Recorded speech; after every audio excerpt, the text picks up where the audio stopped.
بسم اللہ الرحمن الرحیم۔ آج کا میرا ویڈیو قرآن مجید کے فضائل و مناقب احادیث نبوی صلی اللہ علیہ وسلم کی روشنی میں حضرت عباد رحمۃ اللہ علیہ فرماتے ہیں کہ حضرت ابن سیرین رحمۃ اللہ علیہ نے ارشاد فرمایا، جس گھر میں قرآن کی تلاوت کی جاتی ہے فرشتے وہاں حاضر ہوتے ہیں اور شیاطین اس گھر سے نکل جاتے ہیں، اور اس کے گھر والوں میں کشادگی ہوتی ہے اور خیر کی کثرت ہو جاتی ہے۔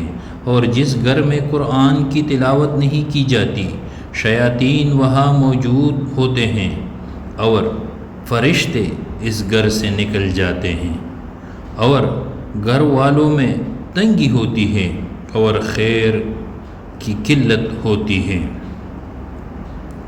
حضرت بریدہ رحمۃ اللہ علیہ فرماتے ہیں کہ میں نبی کریم صلی اللہ علیہ وسلم کے پاس تھا تو میں نے آپ صلی اللہ علیہ وسلم کو یوں فرماتے ہوئے سنا، قرآن قیامت کے دن دبلے آدمی کی صورت میں اپنے ساتھی سے ملے گا، جب اس کی قبر پٹے گی اسے کہے گا، کیا تم مجھے پہچانتے ہو؟ وہ شخص کہے گا، میں تمہیں نہیں پہچانتا۔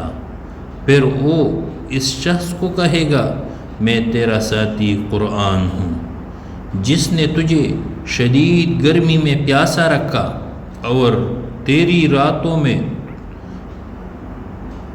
جگائے رکھا، اور یقیناً ہر تاجر کو اس کی تجارت کا نفع ملتا ہے، لہٰذا تجھے آج تجارت کا نفع ملے گا۔ آپ صلی اللہ علیہ وسلم نے فرمایا، اس شخص کے دائیں ہاتھ میں بادشاہت دے دی جائے گی اور اس کے بائیں ہاتھ میں ہمیشہ ہمیشہ کی زندگی دے دی جائے گی، اور اس کے سر پر عزت کا تاج پہنایا جائے گا، اور اس کے والدین کو 2 خوبصورت جوڑے پہنائے جائیں گے جس کا ساری دنیا والے مقابلہ نہیں کر سکتے۔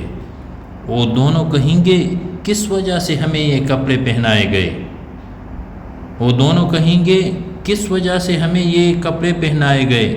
آپ صلی اللہ علیہ وسلم نے فرمایا، ان دونوں سے کہا جائے گا، تمہارا بچہ کہ قرآن حفظ کرنے کی وجہ سے۔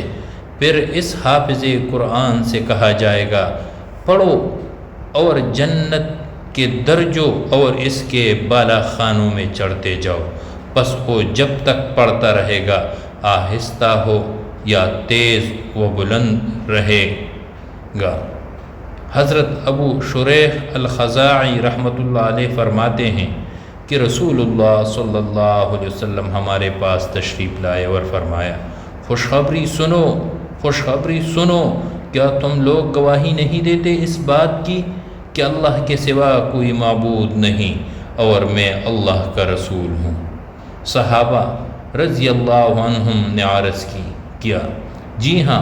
آپ صلی اللہ علیہ وسلم نے فرمایا، یقیناً یہ قرآن رسی ہے جس کا ایک سرا اللہ کے ہاتھ میں اور ایک سرا تمہارے ہاتھ میں ہے، بس تم اس کو مضبوطی سے تھام لو، بے شک تم اس کے بعد ہرگز نہ گمراہ ہوں گے اور نہیں کبھی ہلاک ہوگے۔ حضرت جدلی رحمۃ اللہ علیہ فرماتے ہیں کہ حضرت ابن عمر رضی اللہ عنہما نے ارشاد فرمایا، جو شخص رات میں 10 آیات کی تلاوت کرے تو وہ غافلین میں شمار نہیں ہوگا۔ میرے سامعین، بھائیوں، دوستو، اللہ رب العزت سے دعا ہے کہ اللہ رب العزت ہمیں قرآن مجید سے محبت کرنے، حقیقی معنوں میں محبت کرنے والا بنا لے اور اس پر اپنی زندگی گزارنے والا بنا لے۔ سب سے پہلے مجھے اس پر عمل کرنے کی توفیق عطا فرمائے اور بعد میں آپ لوگوں کو، آمین ثم آمین۔